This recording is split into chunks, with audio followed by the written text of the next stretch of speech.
227 तारीख के शिफ्ट 1 का फाइनल एग्जाम समाप्त हो गया है और एकदम जैसा पैटर्न रिपीट होता है एसबीआई क्लर्क के अंदर कि हमने 22 तारीख को भी देखा कि पहले शिफ्ट का पैटर्न आसान था। इसके अलावा हमने 2024 के एग्जाम्स में देखे थे, जब 5 जनवरी, 6 जनवरी और 11 जनवरी को एग्जाम हुआ था, उस टाइम पे भी हमने ये देखा था कि फर्स्ट शिफ्ट में पेपर जो है as compare to other shift काफी आसान था। और बच्चों के आसान इन द सेंस बच्चों के अटेम्प्ट्स अच्छे हो रहे थे। आप इस पैटर्न पे देखिए देखिए मैंने इजी टू मॉडरेट इसलिए लिखा है क्योंकि हमने एक एवरेज मार्क्स जो है वो यहाँ पे निकाला है, बट लास्ट में मैं आपको दिखा दूंगा कि अटेम्प्ट्स टोटल कितने रहे हैं। तो टोटल पैटर्न आपका easy to moderate in terms of अगर आप सिंपल कहें तो एक इजी पैटर्न पे आपका सवाल आया था। एक बार रीजनिंग को देख लीजिए क्या क्या पूछा गया।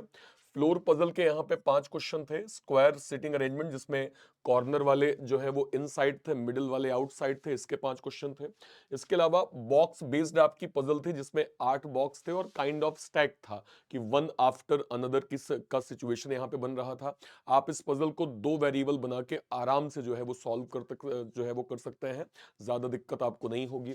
इसके अलावा कंपैरिजन पजल जिसको हम लोग रैंक पजल बोलते हैं, 6 लोगों की कंडीशन थी, वेट का सीक्वेंस था। आराम से अब आप इसका सीक्वेंस बना के 2 से 3 क्वेश्चन आराम से आप यहाँ पे निकाल सकते थे।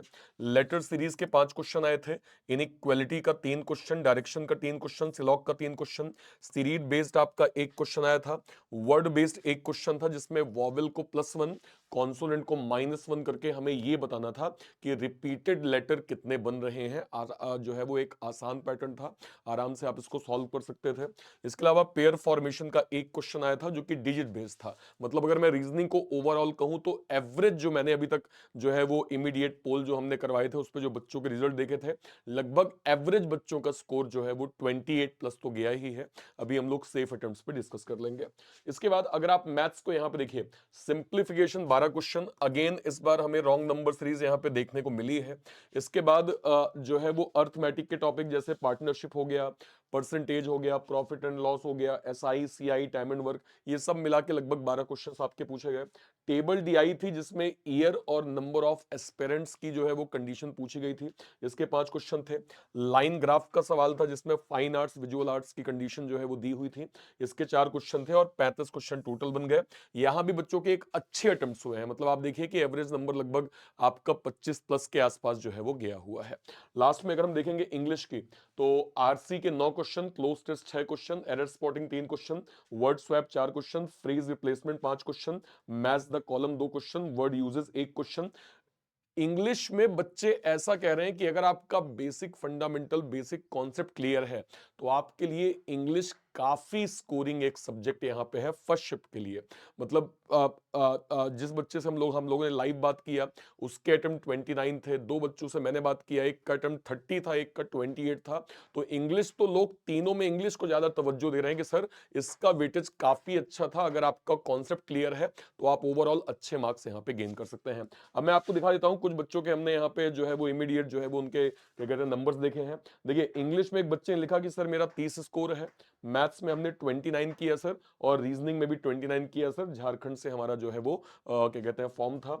इसके अलावा एक बच्चे ने लिखा कि सर 80 अटेम्प्ट जो है हम पहले शिफ्ट में करके आए हैं। तो अगर आप ओवरऑल यहाँ पे अटेम्प्ट देखेंगे तो ये आपके फर्स्ट शिफ्ट का ओवरऑल अटेम्प्ट है, जिसमें रीजनिंग का एवरेज स्कोर का मतलब क्या होता है कि एटलीस्ट नियर अराउंड बच्चे ने जो है वो 28 के पास स्कोर किया है। इसका मतलब यह है कि मैक्सिमम बच्चे 35 बाई 35 भी किए होंगे और कई ऐसे बच्चे होंगे जो 27-26 में भी जाके रुके होंगे।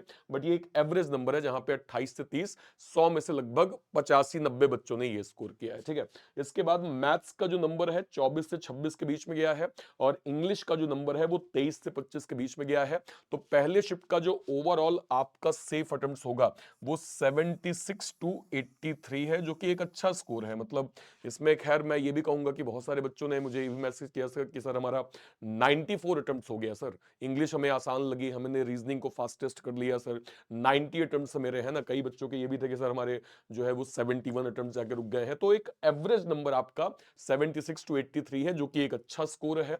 और फर्स्ट शिफ्ट के हिसाब से 22 तारीख में भी हमने कुछ ऐसा ही फर्स्ट शिफ्ट में देखा था, और 5 जनवरी, 6 जनवरी, 11 जनवरी 2024 में भी हमने फर्स्ट शिफ्ट में ऐसा ही देखा था। तो फर्स्ट शिफ्ट तो चलो आसान आ गई। अब आने वाले टाइम पे भी हम लोग देखेंगे कि सेकंड, थर्ड और फोर्थ में क्या होने वाला है। जिनका सेकंड, थर्ड और फोर्थ में होने वाला है एग्जाम, बस मैं एक ही सलाह दूंगा, सिर्फ अपना बेस्ट करके आना है, कोई एक्सपेक्टेशन नहीं रखनी है कि मुझे इतना टारगेट चाहिए, इतना करना है मुझे, बस जितना आपसे बन रहा है वो आप अपना बेस्ट करके आए। कोशिश करें जितने क्वेश्चन बनते जा रहे हैं उसको एक्यूरेसी के साथ स्पीड में भी ध्यान देके आप कोशिश करें। मैंने आपको ऑलरेडी बता दिया है कि नॉर्मलाइजेशन की प्रोसेस जो है वो 22 तारीख के पैटर्न के बाद हमने देखा है कि वो पैटर्न नॉर्मलाइजेशन का होना ही होना है। तो उसमें आपको काफी बेनिफिट मिल जाएगा। मैटर नहीं करता कि आपका जो शिफ्ट है वो आसान है या फिर मॉडरेट है। ओवरऑल जब एक सर्टेन नंबर हम देखेंगे उसका बेनिफिट आपको मिलेगा, क्योंकि हमने ये लास्ट ईयर भी देखा था कि 3 4 5 स्टेट को छोड़ दिया जाए तो मैक्सिमम जो कट ऑफ की रेंज है वो 50 से 68 के बीच में गई थी। इसका मतलब ये है कि भाई नॉर्मलाइजेशन अच्छा खासा हुआ है। तो बेस्ट विशेष आप सभी को जिनका भी फर्स्ट शिफ्ट में एग्जाम है, सॉरी एग्जाम हुआ है। एक बार आप मुझे अपना जो है वो टोटल स्कोर कमेंट सेक्शन में प्रॉपर मेंशन करिएगा, और आपने मैथ में, आपने रीजनिंग में और इंग्लिश में कितना स्कोर किया है ये भी आप सभी लोग कमेंट सेक्शन में जरूर जो है वो मेंशन करिएगा। एक इंपॉर्टेंट चीज, 2025 के सभी बड़े एग्जाम्स को ध्यान में रखते हुए हमने यहाँ पे रीस्टार्ट का एक कंप्लीट फाउंडेशन बैच लॉन्च किया है। ये रीस्टार्ट का कंप्लीट फाउंडेशन बैच 2025 के सभी बड़े एग्जाम्स को कवर कर रहा है। IBPS PO, IBPS clerk, RRB PO, RRB clerk, SBI PO clerk 2025-26, insurance के सभी एग्जाम्स को एक साथ हम कवर कर रहे हैं। और ये आपको कंप्लीट जो है वो फाउंडेशन बैच बैंक महापैक के अंदर प्रॉपर मिल जाएगा। इसको जरूर अवेल करें। इसके अलावा हमने एक और foundation Rudra 2.0 bankers foundation batch launch किया है जो 24 तारीख से स्टार्ट हो गया है। ये भी कंप्लीट 2025 के सभी बड़े फाउंडेशन जो एग्जाम्स हैं उसको प्रॉपर कवर कर रहे हैं। और ये दोनों बैचेस आपको मिल जाएंगे बैंक महापैक के अंदर। बैंक महापैक क्या होता है? अगले 1 साल तक जितने भी banking, insurance, SEBI, NABARD, RBI, इसके जो भी बड़े नोटिफिकेशंस के जो भी जो है वो बैचेस बनेंगे वो सब आपको बैंक महापैक के अंदर 1 साल तक फ्री ऑफ कॉस्ट मिलने वाला है, जिसकी 1 साल की फीस यहाँ पे 2,999 रुपए रखी गई है। तो जरूर अवेल करें, 2025 को अपना सिलेक्शन ईयर जरूर बनाएं। बेस्ट विशेष आप सभी को जिनका सेकंड, थर्ड और फोर्थ शिफ्ट में एग्जाम है। जय हिंद, जय भारत।